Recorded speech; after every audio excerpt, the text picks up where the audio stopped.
আমরা এখন আছি ঢাকা ইউনিভার্সিটিতে। আমার হাতে দেখতে পাচ্ছেন লুচি অ্যান্ড সবজি, যেটা বাঙালির যদি পাস্তা যদি বেস্ট নাস্তা হয় তার মধ্যে হচ্ছে অন্যতম। অ্যান্ড আজকে হচ্ছে এটা আমরা খাবো, পারি করবো যার মধ্যে কী দিয়ে বানাইছে আমরা বাসায় তৈরি করবো, অ্যাকচুয়ালি পারি কিনা। তো তার আগে দেখা যাক এটা কী দিয়ে বানানো হয়েছে। এখানে যদি লুচির দিকে তাকাই, লুচিটা খুবই পাতলা বলা যায় না, পারফেক্ট অ্যান্ড সাধারণ লুচির মতো খুব একটা এক্সট্রা কিছু নাই। অ্যান্ড সবচেয়ে যেটা বেস্ট জিনিস সেটা হচ্ছে সবজিটার মধ্যে যদি তাকাই সেটা দেখতে পাচ্তেছি যে হচ্ছে এখানে জাস্ট গোল আলু হচ্ছে খুবই কুচি কুচি করে কাটানো হয়েছে, খুবই ছোটো ছোটো করে। অ্যান্ড এখানে ছোলার ডাল ইউজ করা হয়েছে আর পাতলা ঝোল। আর এটাই, চলুন এখন আমরা স্টার্ট করি বাসায়। লুচি এমন একটা খাবার যার সঙ্গে বাঙালির সম্পর্ক শুধু পেট ভরানোর নয়, স্মৃতিরও। পহেলা বৈশাখের সকাল, স্কুলের টিফিন, জন্মদিন কিংবা বাড়িতে হঠাৎ কোনো প্রিয় মানুষ এসে পড়া, এসব দিনের মেনুতে লুচি যেন নিজ থেকেই জায়গা করে নেয়। মজার ব্যাপার হলো, একসময় বাংলার জমিদার বাড়ির জল খাবারেও লুচির বেশ কদর ছিল। তখন অবশ্য ময়দার লুচি বেশি বানানো হতো, সময়ের সঙ্গে সঙ্গে আটার লুচিও সমান জনপ্রিয় হয়েছে। প্রথমে একটা বড় থালায় পরিমাণ মতো আটা নিয়ে নাও, তার সঙ্গে মিশিয়ে দাও লবণ। এখনই কিন্তু পানি ঢেলে মাখতে যেও না, তার আগে একটা খুব গুরুত্বপূর্ণ ধাপ আছে, আর সেটাই হলো ময়ান দেওয়া। এই ধাপটাই অনেক সময় চোখ এড়িয়ে যায়, অথচ একটা ভালো লুচির পেছনে এর অবদান সবচেয়ে বেশি। তবে একেবারে বেশি তেল দিয়ে দিও না, অল্প তেল দিয়ে শুরু করো, তারপর দু হাত দিয়ে ভালো করে আটার সঙ্গে মিশিয়ে দলতে থাকো।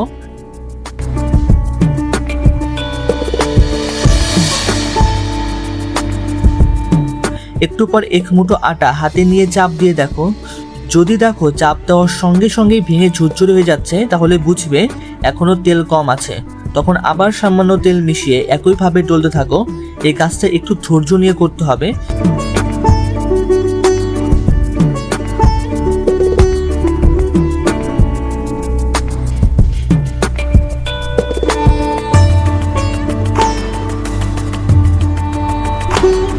যখন দেখবে হাতের তালুতে চাপ দিতে আটা সুন্দর করে দলা বেঁধে যাচ্ছে, অথচ হাতে লেগে থাকছে না, তখন বুঝবে ময়ান একদম ঠিক হয়েছে।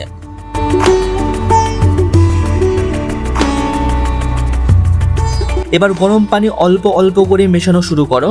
মনে রেখো, পানি কিন্তু একসঙ্গে দেওয়া যাবে না। একটু পানি, তারপর ভালো করে মাখা, আবার একটু পানি, আবার মাখা। এভাবে ধীরে ধীরে এগোলে ডোয়ের উপর নিয়ন্ত্রণ থাকে, আর পরে লুচিও অনেক ভালো হয়।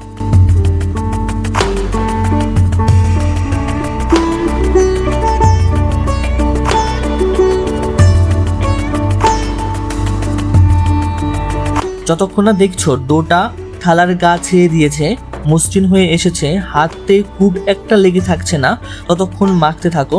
এই সময়টা একটু বেশি দিলেই পরে তার ভালো ফল পাওয়া যায়।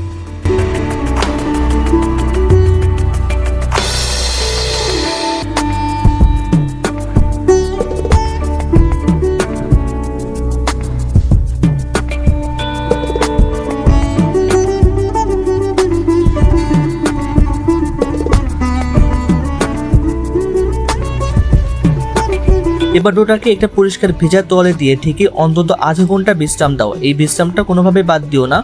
এই সময়ের মধ্যে আটার গ্লুটেন একটু শিথিল হয়, ফলে পরে লুচি বেলতেও সুবিধা হয়। আর তার উপর ভেজা তোয়ালে থাকায় ডোয়ের উপরের অংশ শুকিয়ে শক্ত হয়ে যাওয়ার ভয় থাকে না।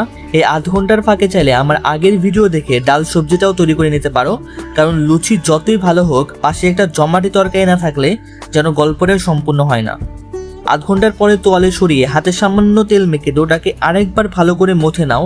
দেখবে ডোটা আগের চেয়ে অনেক বেশি নরম আর মসৃণ হয়ে গেছে।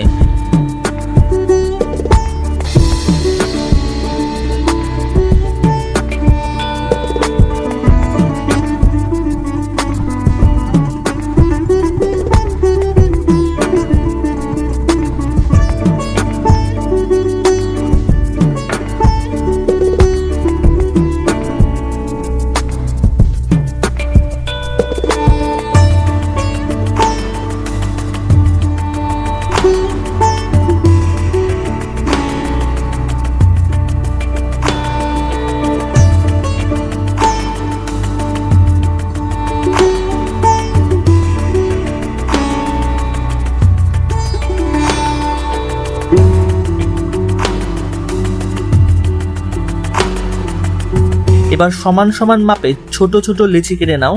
চেষ্টা করবে সবগুলো যেন প্রায় একই আকারের হয়, তাহলে বেলার পর সব লুচিও সমান হবে আর ভাজার সময়ও কোনো সমস্যা হবে না।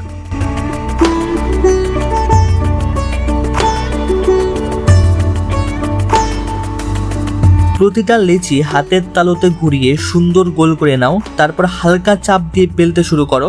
বেলার আগে বেলুনিতে সামান্য তেল মেখে নিলে লুচি আটকে যাবে না, আবার অতিরিক্ত শুকনো আটাও ব্যবহার করতে হবে না। খুব বেশি পাতলা বেলো না, আবার খুব মোটাও রেখো না, মাঝামাঝি পুরুত্বই সবচেয়ে ভালো ফল দেয়।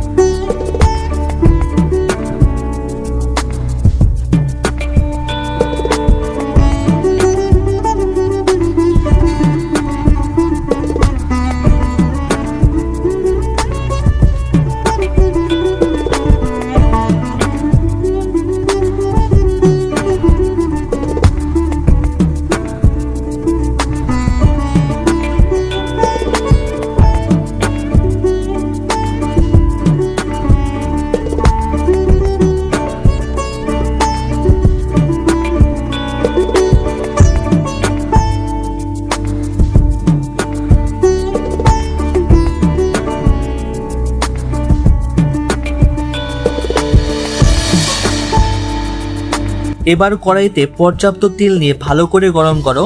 তেল গরম হয়েছে কিনা সেটা বোঝার জন্য ছোট্ট এক টুকরা ডো ফেলে দেখতে পারো। যদি সঙ্গে সঙ্গে উপরে ভেসে ওঠে তাহলে বুঝবে তেল তৈরি। তবে লুচি ছাড়ার পর আঁচটা মাঝারি রাখবে। অনেকে খুব বেশি আছে ভাজেন আর তাতে লুচি দ্রুত বাদামি হয়ে যায়। আমাদের উদ্দেশ্য কিন্তু সুন্দর সোনালি আভা রেখে নরম আর ফুলে ওঠা লুচি বানানো।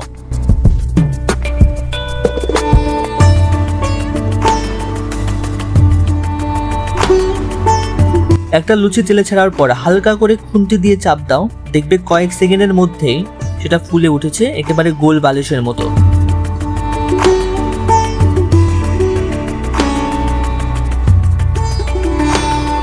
উল্টে আর কয়েক সেকেন্ড ভেজে তুলে নিলেই কাজ শেষ। পুরো প্রক্রিয়াটা একটা লুচি ভাজতে 30 সেকেন্ডের বেশি সময় লাগার কথা নয়।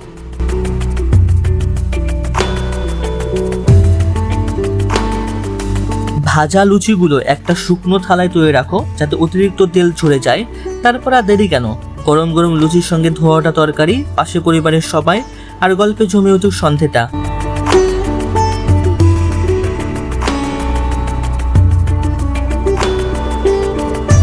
আর যদি প্রথম লুচিটা ছিঁড়ে মুখে দিয়ে কেউ মুচকি এসে বলে ওঠে লাজবাব, বুঝবে আজকের পরিশ্রম একেবারেই সার্থক। আর হ্যাঁ, তোমাদের বানানো লুচিগুলোর ছবি কিন্তু পাঠাতে ভুলো না।